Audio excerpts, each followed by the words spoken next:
आज अपन सीखने वाले हैं ट्रिग्नोमेट्रिक फंक्शन। क्या सीखने वाले हैं? Trigonometric function. अभी ट्रिग्नोमेट्री आप सबको मालूम है, ट्रिग्नोमेट्री में सबसे इंपॉर्टेंट चीजें क्या है? Sine, cos, tan, cot. ठीक है, अब हम सब फंक्शन के डोमेन, रेंज और उसके ग्राफ कैसे रहते हैं वो समझ लेंगे। तो सबसे पहला पॉइंट है साइन फंक्शन। कौन सा है? Sine function. आपको ये फिजिक्स को भी यूजफुल रहेगा कि साइन वेव कैसे रहती है, कोसाइन वेव। तो साइन फंक्शन के लिए कुछ बेसिक चीज है वो बता देता हूँ आप सबको। तो बेसिक चीजें क्या है वो समझ लो पहले। तो ये आपका एक्स एक्सिस, ये आपका वाई एक्सिस। अपन रोटेशन कैसे करते वो समझ लो। अपन रोटेशन करते हैं एंटी क्लॉकवाइज। कैसे रोटेशन करते हैं बच्चों? अपन एंटी क्लॉकवाइज। तो यहाँ पे जो एंगल है वो है 0, यहाँ पे हो जाएगा 90। तो इन टर्म्स ऑफ रेडियन उसे कैसे लिखते हैं बच्चों? अपन π/2। यहाँ पे हो जाएगा 180, तो यहाँ पे हो गया पाई, यहाँ पे हो जाएगा 270, मतलब कितना? 3π/2। और रोटेशन होके यहाँ पे फिर से आ जाएगा, वो हो जाएगा 2π। तो एक शॉर्टकट है वैल्यूज लर्न करने का, कैसे याद रखना है उसका शॉर्टकट बता देता हूँ। यहाँ पे अगर वैल्यू आती है 0 या 2π, कुछ भी आने दो, 4π, 3π, 7π, 8π, मल्टीपल ऑफ पाई, तो वहां पे वैल्यू रहती है 0 साइन की। तो यहाँ पे भी वैल्यू कितनी रहेगी बच्चों? 0। 90, तो 90 पे वैल्यू कितनी रहती है साइन की? 1। और अगर 270 पे जाते हैं तो वैल्यू कितनी रहेगी? -1। यह है स्ट्रैटेजी वैल्यूज याद रखने के लिए। अब अपन मुझे बोलो साइन की मैक्सिमम वैल्यू कितनी रहती है? Maximum value of sine function is +1 and minimum value of sine function is -1। अब ग्राफ कैसे ड्रॉ करते हैं वो समझ लो। सबसे इंपॉर्टेंट यही चीज है कि ग्राफ कैसे ड्रॉ करना। तो ये है आपका एक्स एक्सिस, तो यहाँ पे अपन एंगल ड्रॉ करेंगे और यहाँ पे जो है मिनिमम वैल्यू और मैक्सिमम वैल्यू। अब मुझे बोलो बच्चों मैक्सिमम वैल्यू कितनी रहेगी? +1। तो यहाँ पे जो है वो है +1 और यहाँ पे मिनिमम वैल्यू तो यहाँ पे है -1। ठीक है, अभी ग्राफ ड्रॉ करेंगे तो ग्राफ कैसे बनता है वो भी समझ लो। अब यहाँ पे 90 बराबर है, 90 के बाद कितना आएगा बच्चों? 180। यहाँ पे 180 बराबर है, तो 180 के बाद कितना आएगा बच्चों? 3π/2। तो यहाँ पे 3π/2 और रिवोल्यूशन होने के बाद यहाँ पे आएगा 2π।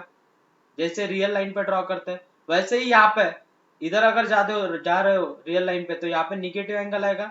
यहाँ पे -π/2, यहाँ पे -π, यहाँ पे -3π/2 और यहाँ पे -2π।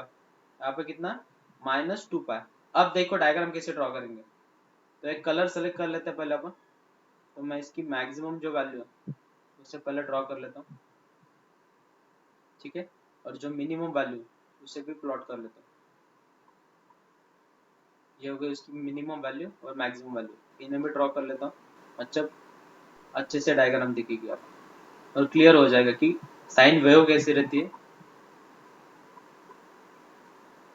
ठीक है, अब मुझे जो डायग्राम निकाल के दिखाई मैंने पहले वाली, तो वो यूज करो। मुझे बोलो साइन 0, यहाँ पे कितना है? 0। तो साइन 0 पे वैल्यू कितनी रहेगी बच्चों? 0। तो ग्राफ यहाँ से स्टार्ट होगा।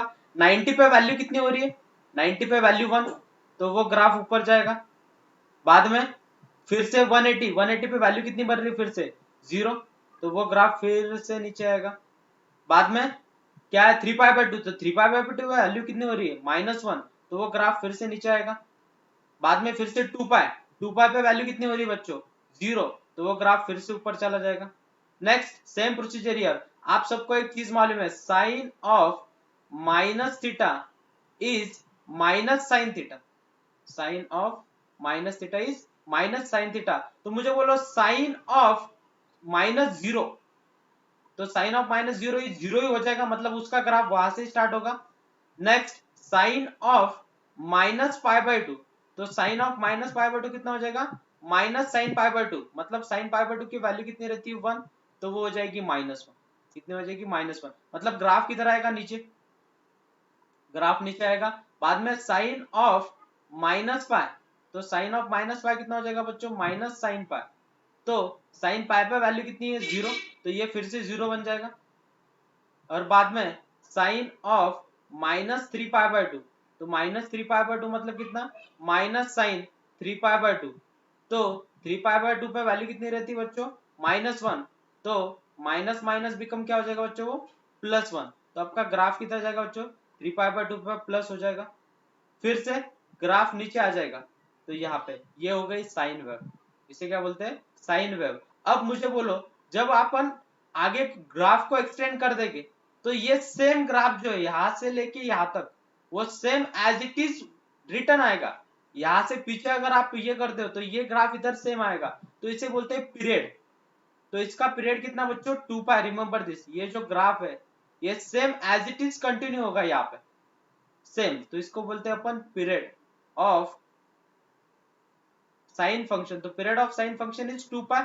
अब अपन बोल रहे थे कि domain and range, what is domain of sine function, sine function के डोमेन है, आप उसमें क्या क्या इनपुट कर सकते हो, आप इनपुट कुछ भी वैल्यू डाल सकते हो, मतलब ऑल रियल वैल्यूज, उसके डोमेन कितने बच्चों, ऑल रियल वैल्यूज, बराबर है कि नहीं, एक्स की जगह पे आप कोई भी वैल्यू डाल सकते हो। अब मुझे बोलो बच्चों इसकी रेंज क्या होगी, रेंज मतलब आपको वैल्यूज क्या मिलेगी, क्या क्या आउटपुट, मतलब इनपुट डालने के बाद आपको आउटपुट क्या क्या मिलेगा, तो साइन की वैल्यू आप सबको मालूम है 1/√2 रहती है, 1/2 √3/2, तो मिनिमम वैल्यू +1 है और -1 है और मैक्सिमम वैल्यू +1 है, तो उसकी रेंज क्या बनेगी बच्चों, -1 to 1 क्लोज इंटरवल, तो ये हो गया domain of this function, range of sine function, ये बन गया पीरियोडिक, और ये हो गया साइन ग्राफ कैसे ड्रॉ होता है।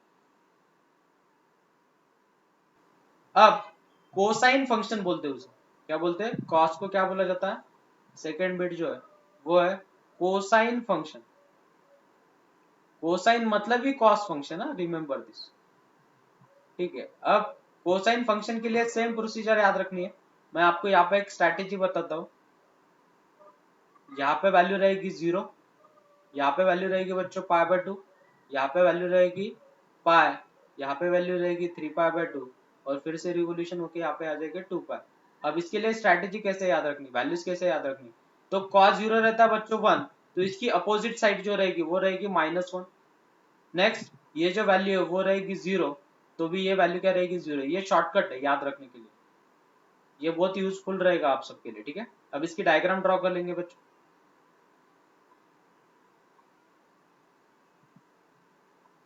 तो मैक्सिमम वैल्यू कितनी बच्चों +1, और मिनिमम वैल्यू जो है -1 है, बराबर है। मैं थोड़ी सी लाइन इधर निकाल रहा हूँ, ठीक है। अब इसे प्लॉट कर लेंगे तो आपको ग्राफ जल्दी समझ में आएगा, क्योंकि ग्राफ बहुत इंपॉर्टेंट है, ठीक है। चलो नेक्स्ट पॉइंट प्लॉट कर लो इस पे, यहाँ पे आएगा बच्चों π/2, यहाँ पे आएगा पाई, यहाँ पे आएगा 3π/2, यहाँ पे आएगा 2π, बराबर है। यहाँ पे आएगा -π/2, यहाँ पे आएगा -π, यहाँ पे आएगा -3π/2, और यहाँ पे आएगा -2π, ठीक है। अब डायग्राम ड्रॉ कर लेंगे। अब मुझे बोलो 0 पे वैल्यू कितनी रहती, साइन 0 cos 0 इज 1, मतलब ग्राफ आपका जो है वो ऊपर से स्टार्ट होगा, रिमेंबर दिस, यहाँ से स्टार्ट होगा, तो बाद में वैल्यू कितनी बनेगी, फिर से 90 पे 0, यहाँ पे वैल्यू फिर से 0 बन गई, बाद में फिर से वैल्यू कितनी बन जाएगी, पाई पे वैल्यू कितनी बन जाएगी -1, मतलब वो नीचे आ जाएगा ग्राफ, बाद में फिर से 3π/2 पे 0, और 2π पे वैल्यू कितनी हो जाएगी फिर से +1, मतलब वो ग्राफ फिर से ऊपर चला जाएगा, बराबर है। सेम प्रोसीजर हियर, ग्राफ यहाँ पे नीचे आएगा, बाद में cos of -θ, cos of -θ is positive cos θ, remember this, ये इसका रीजन ऐसा है कि निगेटिव एंगल मतलब आप उसको उल्टा रिवॉल्व कर रहे हो, मतलब क्लॉकवाइज जा रहे हो, और आप सबको तो एक स्ट्रैटेजी मालूम है shortcut, all student take coffee, तो फोर्थ क्वार्टर में कॉस क्या रहता है, पॉजिटिव ही रहता है, रिमेंबर दिस, ये वे है उसका। नेक्स्ट इसके बाद अब अपने को किसकी वैल्यू निकालनी है, cos ऑफ -π की, तो cos ऑफ -π मतलब cos पॉजिटिव cos π, तो पॉजिटिव cos π पे वैल्यू कितनी है -1, तो यहाँ पे हो जाएगा, फिर से नीचे आएगा ये ग्राफ, यहाँ से ग्राफ ऊपर चला जाएगा, ऊपर से फिर से ग्राफ ऊपर चला जाएगा, तो इसका भी पीरियड कितना हो जाएगा देख लो। अब इसका पीरियड भी कितना होगा, 2π ही होगा, रिमेंबर दिस, क्योंकि इसका ग्राफ भी उसी में रिपीटेड होता है, तो इसका पीरियड कितना होगा बच्चों, इसका पीरियड होगा 2π। अब इसके डोमेन क्या हो गए बच्चों, डोमेन हो गए, आप इसमें कुछ भी इनपुट डाल सकते हो, मतलब ऑल रियल वैल्यूज, डोमेन कुछ भी इनपुट कर सकते हो। और रेंज मुझे बोलो मिनिमम वैल्यू कितनी है इसमें, -1 और मैक्सिमम वैल्यू कितनी है, +1। तो ये हो गई range of cosine function. Next है इसके बाद tan फंक्शन या टेंजेंट फंक्शन बोलते हैं उसको। सी जो है वो है tan फंक्शन। तो टेंजेंट फंक्शन में क्या होता है समझ लो पहले, कि आप जब वैल्यूज निकालते हो तो आप सबको वैल्यूज लर्न होनी चाहिए। तो उसके लिए स्ट्रैटेजी बोलता हूँ, 0 यहाँ पे जाएगा, बनेगा π/2, पाई 3π/2 एंड 2π।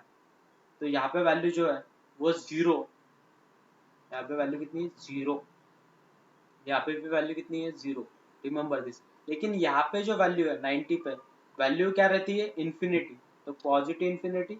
और यहाँ पे वैल्यू कितनी रहेगी बच्चों, तो मुझे बोलो इन्फिनिटी वैल्यू मिलेगी अपने को। तो मुझे बोलो मिनिमम वैल्यू कितनी है यहाँ पे, मिनिमम वैल्यू कितनी बच्चों 0, और मैक्सिमम वैल्यू कितनी है इन्फिनिटी। लेकिन सभी यहाँ पे गलतियां कर देते, यहाँ पे आता है -इन्फिनिटी, तो -इन्फिनिटी ये मिनिमम वैल्यू हो गई और मैक्सिमम इन्फिनिटी। अब इन्फिनिटी मतलब डिफाइन ही नहीं होता, जहां तक अपन जा ही ना सकते।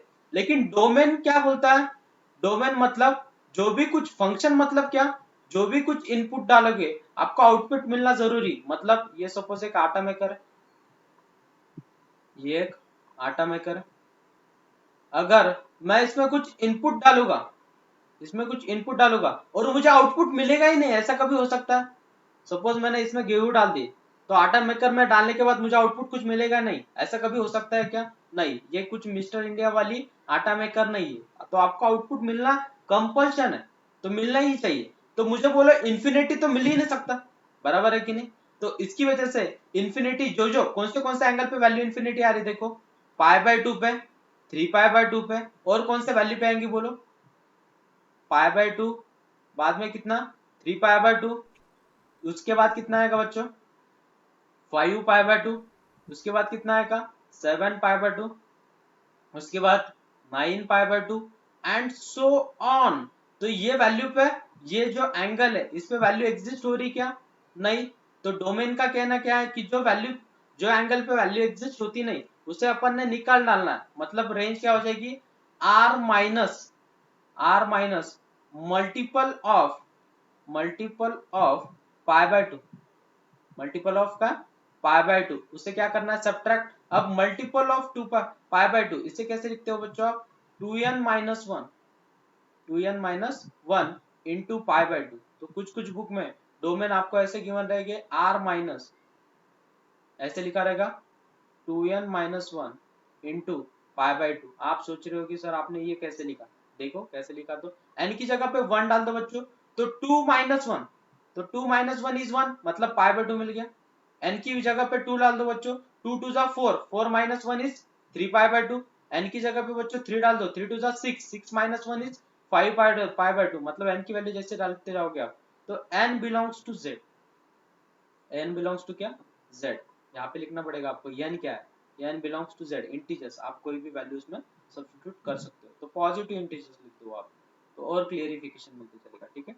अब ग्राफ कैसे निकालते हो tan फंक्शन, वो भी समझ लेना है सबने। छोटी छोटी चीजें क्लियर करते चलो। अब ग्राफ देखो tan फंक्शन का ग्राफ कैसे है, सेम प्रोसीजर से। यहाँ पे आएगा π/2, यहाँ पे आएगा पाई, यहाँ पे आएगा 3π/2, यहाँ पे आएगा 2π। नेक्स्ट यहाँ पे आएगा -π/2, यहाँ पे आएगा -π, यहाँ पे आएगा -3π/2, और यहाँ पे आ जाएगा बच्चों -2π। लेकिन आप सबको एक यहाँ पे भी रिमार्क लिख के रखना है सबने, अगर किसी को मालूम नहीं तो, tan of minus theta is minus tan theta, remember this. तो उसी का यूज करना है और डायग्राम ड्रॉ करनी है। तो मुझे बोलो π/2 पे इंफिनिटी तक कोई जा सकता है क्या, अभी तक कोई भी नहीं जा सका। उसकी डायग्राम देखो कैसी रहती है, इंफिनिटी को टच ही नहीं करेगी। तो 45 पे वैल्यू 1 रहती, बराबर है कि नहीं, tan 45 कितना 1, तो उसकी ग्राम ऐसे रहेगी, रिमेम्बर दिस। नेक्स्ट अब फिर से 0 कहाँ पे हो रहा है बच्चों, पाई पे, तो पाई पे वो टच करेगा तो ग्राफ उसकी रहेगी, डायग्राम रहेगी ऐसे। रिमेंबर दिस, बाद में डायग्राम यहाँ से यहाँ तक ऐसी जाएगी, क्योंकि पाई बाय 2 यानी 90 और 90 तक कोई जा ही नहीं सकता, तो उसके लिए उसे ऐसे लिखा जाता है, उसकी डायग्राम ही ऐसे रहती है। सबने याद रखना, इसमें बहुत सारे बच्चों की मिस्टेक हो जाती है। नेक्स्ट सेम प्रोसीजर से यहाँ से ऐसी डायग्राम जाएगी और -2 से ऐसी डायग्राम जाएगी। तो इसकी जो पीरियड रहता है वो है, period of this function is pi, is what pi, देखो पाई के बीच में उनका ग्राफ रिपीट हो रहा है, तो उसकी वजह से इसका पीरियड क्या रहेगा, टेंजेंट फंक्शन का पाई। रिमेंबर दिस, टेंजेंट फंक्शन जो है उसकी रेंज क्या बनेगी बच्चों, उसकी रेंज बनेगी किसके बीच में वैल्यू है, मिनिमम वैल्यू कितनी है माइनस इंफिनिटी, मैक्सिमम वैल्यू कितनी इंफिनिटी, तो रेंज कुछ बुक में ऐसे लिखा जाएगा minus infinity to positive infinity के बीच में सभी वैल्यूज, या ऑल रियल नंबर्स, कभी कभी ऐसे भी लिखा जाएगा और आर लिखा जाएगा, या कभी कभी ऐसे भी लिखा जाएगा ऑल रियल नंबर्स। तो कोई भी बुक्स रेफर करो, उसमें एक तो ऐसे लिखा जाएगा या ऐसे लिखा जाएगा या ऐसा लिखा जाएगा, तो उसका मीनिंग ही वैसा है। रिमेंबर दिस, ठीक है। इसमें किसी को कुछ डाउट है क्या, देख लो, अगर डाउट नहीं है तो अपन नेक्स्ट फंक्शन पे जा। कॉट, अब कॉट फंक्शन का ग्राफ कैसे रहता है और उसे कैसे ड्रॉ करते हैं वो भी समझ लो। डी है कॉट फंक्शन, अभी ये जो फंक्शन सीखने वाले अपन कॉट सेक कोसेक इतने यूजफुल नहीं रहते यहाँ पे उनके ग्राफ्स, लेकिन मैं आपको सिर्फ एक्सप्लेन कर देता हूँ, ठीक है। कॉट फंक्शन का ग्राफ कैसा रहता है, तो कॉट में सेम प्रोसीजर, अपन जो प्रोसीजर फॉलो करते हैं, तो कॉट जीरो कितना रहता है बच्चों, कॉट जीरो रहता है इंफिनिटी, और यहाँ पे माइनस इंफिनिटी, और 90 पे वैल्यू कितनी रहती है बच्चों, 1 या 0, 90 पे वैल्यू कितनी रहती है 0, यहाँ पे वैल्यू रहती है 0, यहाँ पे वैल्यू रहती है 0, तो उसकी जो ग्राफ है टैन की ग्राफ ऐसा कर्व था, टैन का कर्व ऐसा, तो कॉट का उल्टा आएगा सिर्फ, बाकी कुछ नहीं। देखो उसकी डायग्राम कैसे आएगी, कॉट की डायग्राम कैसे आएगी देखो, तो यहाँ पे तो ग्रेटर वैल्यू और लेस वैल्यू की जरूरत ही नहीं करती अपने को, +1 -1 की जरूरत ही नहीं करती, तो यहाँ पे अपन डायरेक्टली डायग्राम ड्रॉ कर लेंगे, यहाँ पे 0, यहाँ पे π/2, यहाँ पे पाई, और यहाँ पे 3π/2, तो जो लास्ट वाला पॉइंट है वो है 2π। सेम प्रोसीजर, यहाँ पे -π/2, यहाँ पे -π, यहाँ पे -3π/2, और यहाँ पे -2π। इसकी ग्राफ ड्रॉ कर लो। अब मुझे बोलो कहाँ पे वैल्यू 0 है, 90 पे वैल्यू, कहाँ पे 0 है 90 पे, तो ग्राफ जो है वो जाएगा ऐसा, कैसा जाएगा, यहाँ से ऐसा आएगा और नीचे चले जाएगा, तो मैं कलर दूसरा यूज कर लेता हूँ, मतलब जल्दी दिखेगा आपको। ये देखो 1 पे चला गया, फिर से यहाँ से नीचे आ गया, फिर से कहाँ पे 0 हो रहा है देखो बच्चों, फिर से 0 हो रहा है 3π/2 पे, तो वो ग्राफ ऐसे ऊपर से आएगा, फिर से नीचे चला जाएगा, फिर से यहाँ पे ग्राफ कैसे बनेगा बच्चों, माइनस यहाँ से इधर आएगा, फिर से नीचे चला जाएगा, यहाँ से ग्राफ आएगा और फिर से नीचे चला जाएगा, तो ये क्या होगा आपका कॉट फंक्शन। समझ में आई सबको कॉट फंक्शन की डायग्राम कैसे निकालनी है। तो कॉट फंक्शन की डोमेन मतलब आप उसमें इनपुट क्या क्या डाल सकते हो। अब मुझे बोलो ये 0 है, ये कितना है पाई, तो मल्टीपल कितना आएगा, वो ऐसे दिखेगा 0 पाई 2π 3π 4π, तो वो आपको कुछ बुक में डोमेन ऐसे देंगे कि all real values minus multiple of pi, क्या मल्टीपल ऑफ पाई, कुछ बुक में ऐसे लिखेंगे, कुछ बुक में लिखेंगे आर माइनस, अब ये मल्टीपल ऑफ पाई मतलब कितना है n pi, where n belongs to z, n की वैल्यू 1 डाल दो बच्चों तो ये पाई बन जाएगा, n की वैल्यू 2 डाल दो 2π बन जाएगा, 3 डाल दो 3π बन जाएगा, 4 डाल दो 4π बन जाएगा, बराबर है। तो r minus n pi n belongs to z, कुछ बुक में डोमेन ऐसे लिखे जाएंगे, ठीक है। अब है रेंज, रेंज मतलब आउटपुट, तो मुझे बोलो बच्चा आउटपुट क्या क्या आएगा, आउटपुट क्या क्या आएगा, ऑल रियल वैल्यूज, तो all real values, remember this, all real values लिखा जाएगा, या यहाँ पे आपको और कभी कभी डायरेक्टली आर लिखा जाएगा, रिमेंबर दिस। ये हो गया कॉट फंक्शन की डायग्राम। नेक्स्ट है इसके बाद सेकंड मतलब सेक फंक्शन। ई सेक ऑफ एक्स फंक्शन जो है उसकी डायग्राम। और मुझे बोलो सेक किसका रेसिप्रोकल है? कॉस। किसका रेसिप्रोकल है? Reciprocal of cos. तो मुझे बोलो कौन से इस पे वैल्यू जीरो रहती है इसकी? बोलो जीरो कहाँ पे रहेगा? कॉस। कौन से एंगल पे वैल्यू जीरो रहेंगी? 90 पाई/2 और 3 पाई/2 पे, बराबर है। तो ये वैल्यू पे क्या हो जाएगी? वो इन्फिनिटी 1/0 इज पॉजिटिव इन्फिनिटी, और यहाँ पे बनेगा माइनस इन्फिनिटी, और यहाँ पे वैल्यू क्या रहेगी बच्चों? +1, और यहाँ पे वैल्यू रहेगी अपनी -1। तो इसकी डायग्राम कैसी बनेगी सेक फंक्शन की? तो सेक फंक्शन की पहले अपन लिखेंगे डोमेन। क्या लिखेंगे? डोमेन। मुझे बोलो पाई/2 3 पाई/2 इस पे वैल्यू क्या हो रही? एग्जिस्ट नहीं हो रही, तो रेंज इसकी डोमेन क्या बनेगी? r minus multiple of pi, multiple of pi. तो पाई/2 प्लस n पाई लिखा जाता है। n की वैल्यू अगर 0 डाल देते हो मतलब वो रिवोल्यूशन कंप्लीट होते चलेगा, ठीक है। या इसे और एक मेथड है लिखने की, कैसे? 2n + 1 into पाई/2। ऐसे लिखो या ऐसे लिखो, कुछ फर्क नहीं गिरता। ऐसे लिखो या ऐसे लिखो, डोमेन वही रहेंगे। और बाद में है रेंज। क्या है? Range of sec function. अब मुझे बोलो इसकी डायग्राम निकाल लो पहले। तो सेक फंक्शन की डायग्राम मालूम है क्या किसी को? अब सेक में मजा है, ये देख लो। अब यहाँ पे है +1 और यहाँ पे जो है वो है -1। यहाँ पे वैल्यू है 0, यहाँ पे पाई/2, यहाँ पे पाई, यहाँ पे 3 पाई/2 और यहाँ पे 2 पाई। नेक्स्ट यहाँ पे वैल्यू है -पाई/2, यहाँ पे वैल्यू है -पाई, यहाँ पे वैल्यू है -3 पाई/2 और उसके बाद यहाँ पे वैल्यू है -2 पाई। अब इसके बाद देखो, अब मजा देखो सेक की क्या हो जाता है। अब मुझे बोलो वैल्यू क्या है? वैल्यू कहाँ पे, कहाँ से बढ़ रही? 1, +1 से वैल्यू स्टार्ट हो रही 0 पे। तो इसकी जो डायग्राम रहती है वो समझ लो, मतलब 1 से ऊपर डायग्राम ऐसे रहेगी उसकी। ये देखो ऐसे, ये हो गई उसकी डायग्राम। नेक्स्ट अब मुझे बोलो बाद में -1 है, तो -1 कौन सा एंगल पे? पाए, तो नीचे ऐसे, रिमेंबर दिस। और मुझे बोलो और -पाई पे वैल्यू क्या रहेगी? सेम। उसका ग्राफ किससे रहेगा? नीचे, यहां से लेके यहाँ तक नीचे। अब 2 पाई पे वैल्यू कितनी है? +1।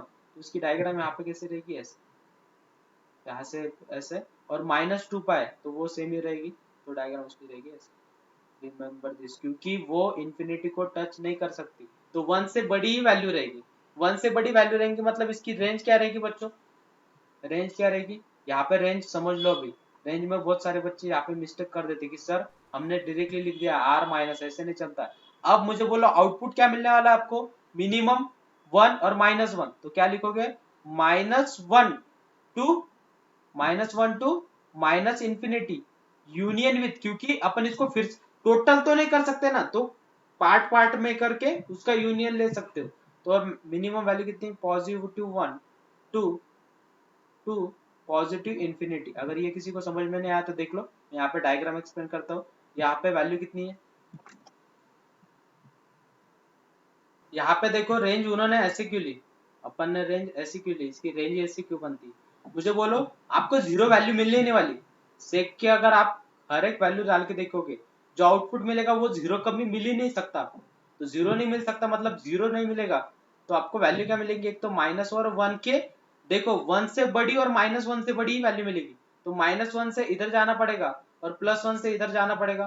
तो +1 से इधर मतलब अप टू पॉजिटिव इन्फिनिटी, और -1 टू इधर मतलब -इन्फिनिटी तक। तो इनको कंबाइन करना है, यहाँ से यहाँ तक कंबाइन करना है और यहाँ से लेके यहाँ तक कंबाइन करना है, मतलब मुझे क्या लेना पड़ेगा? उसका यूनियन। रिमेंबर दिस, ये हो गई रेंज ऑफ दिस फंक्शन और डोमेन ऑफ सेक फंक्शन, ठीक है। अभी लास्ट डायग्राम है कोसेक की, लास्ट है कोसेक फंक्शन।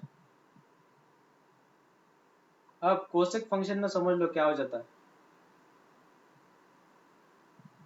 तो कोसेक में क्या हो जाता है आप सबको मालूम है, किसका रेसिप्रोकल है ये? This is the reciprocal of sine. तो इसे लिख सकते हैं अपन 1/sin x।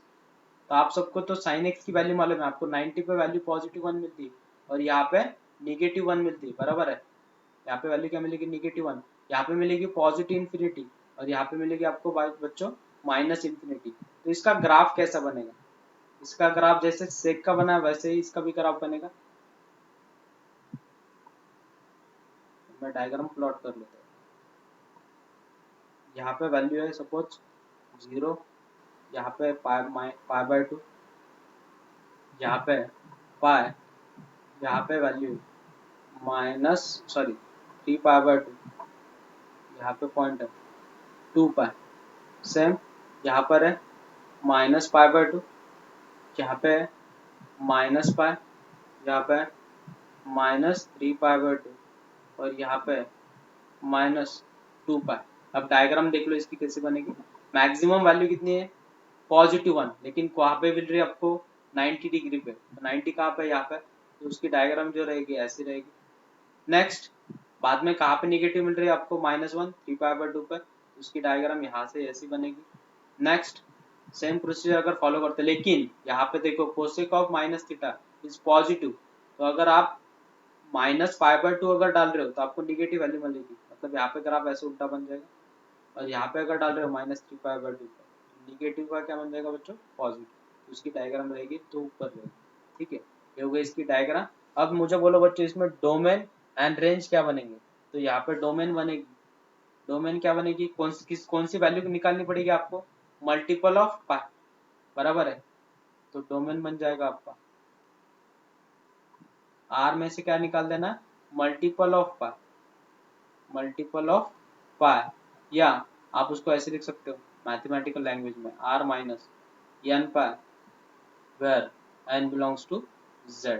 नेक्स्ट, ये हो गया आपकी डोमेन। तो रेंज क्या बनेगी, इसकी भी रेंज वही बनेगी, क्या बनेगी इसकी range, 1 to infinity open interval union with -1 to infinity, ये बन गई आपकी रेंज। ये हो गए सभी फंक्शंस ट्रिग्नोमेट्री के और इनके डायग्राम्स, डोमेन एंड रेंज। अभी इसका यूज करके हमें जो फंक्शन गिवन रहेगी ट्रिग्नोमेट्रिक फंक्शन, उसकी डोमेन एंड रेंज कैसे निकालना वो सीखना है।